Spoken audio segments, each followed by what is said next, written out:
नमस्कार प्रिय बच्चों। हम अपठित गद्यांश या कहें कि अपठित बोध हल करने का अभ्यास कर रहे हैं। इसी कड़ी में आज हम एक और अपठित गद्यांश को हल करेंगे। एक बार हम इसे ध्यानपूर्वक पढ़ लेते हैं। देखिए, वर्तमान सांप्रदायिक संकीर्णता के विषम वातावरण में संत साहित्य की उपादेयता बहुत है। संतों में शिरोमणि कबीरदास भारतीय धर्मनिरपेक्षता के आधार पुरुष है। उक्त 2-3 लाइन पढ़ने पर ही हमें ये समझ में आ गया है कि इसमें संत शिरोमणि कबीरदास जी के बारे में बताया गया है। आगे देखिए, संत कबीर एक सफल साधक, प्रभावशाली उपदेशक, महान नेता और युग दृष्टा थे। उनका समस्त काव्य विचारों की भव्यता और हृदय की तन्मयता तथा औदार्य से परिपूर्ण है। उन्होंने कविता के सहारे अपने विचारों को और भारतीय धर्मनिरपेक्षता के आधार को युग युगांतर के लिए अमरता प्रदान की। कबीर ने धर्म को मानव धर्म के रूप में देखा। देखिए, कबीर ने धर्म को देखा है मानव धर्म के रूप में। सत्य के समर्थक कबीर हृदय में विचार सागर और वाणी में अभूतपूर्व शक्ति लेकर अवतरित हुए थे। इन्होंने लोक कल्याण कामना से प्रेरित होकर स्वानुभूति के सहारे काव्य रचना की। मतलब काव्य के मूल में है लोक कल्याण की भावना और स्वयं की अनुभूति के आधार पर इन्होंने काव्य रचना की है।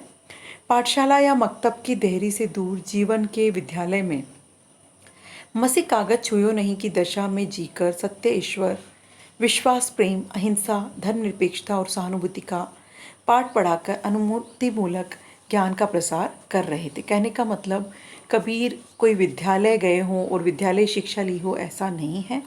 अपितु उन्होंने जो है अपनी स्वयं की अनुभूति के सहारे ही जो है अपनी काव्य रचना की है। कबीर ने समाज में फैले हुए मिथ्याचार मतलब झूठे जो आचार हैं और कुत्सित भावनाएं, बुरी भावनाएं, उनकी धज्जियां उड़ा दी। स्व के भोगी हुई वेदनाओं के आक्रोश से भरकर समाज में फैले हुए ढोंग और ढकोसलों, कुत्सित विचारधाराओं के प्रति दो टूक शब्दों में जो बातें कहीं, उनसे समाज की आंखें फटी की फटी रह गई और साधारण जनता अपनी वाणियों से चेतना प्राप्त कर उनकी अनुगामिनी बनने को बाध्य हो उठी।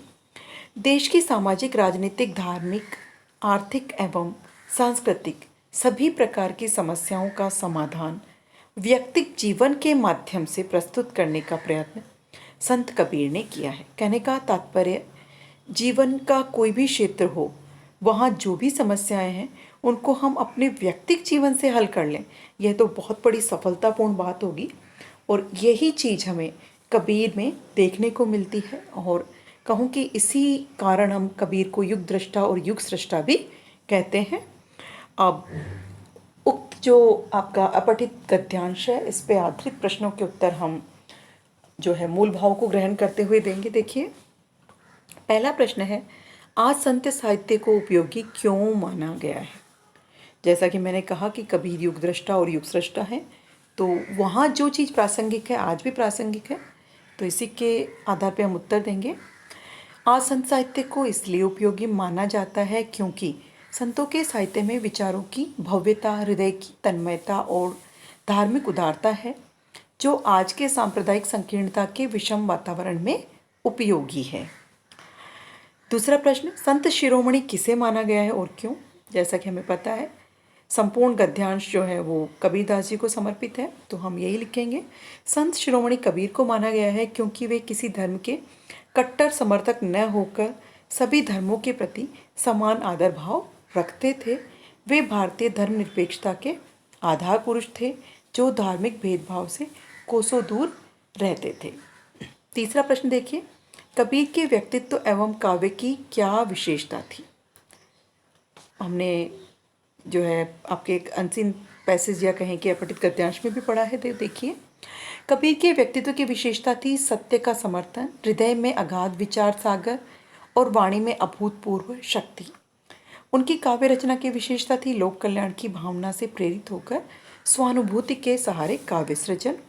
इससे कबीर को खूब प्रसिद्धि मिली, ये हमें पढ़ने को भी मिला है गद्यांश में। चौथा प्रश्न है, सामान्य जनता कबीर की वाणी को मानने को क्यों बाध्य हो गई?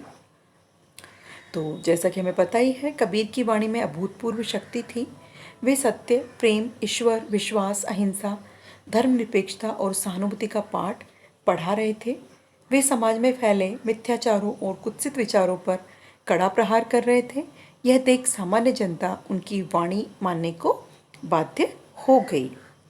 पांचवा प्रश्न है, अपने जीवन के माध्यम से कबीर ने किन समस्याओं के समाधान प्रस्तुत किए। जैसा मैंने बताया कि उनकी बातें आज भी प्रासंगिक है, तो वही चीज़ हमें यहाँ भी देनी है कि कबीर ने अपने जीवन के माध्यम से समाज में फैली कुरीतियों, धार्मिक कट्टरता, मिथ्याचार, बाहरी आडंबरों, ढकोसलों के अलावा देश की सामाजिक, राजनीतिक, आर्थिक, धार्मिक सभी समस्याओं का समाधान प्रस्तुत किया है। तो इस प्रकार से हम सटीक शब्दों में और सुबोध शब्दावली में प्रश्नों के उत्तर देंगे। धन्यवाद।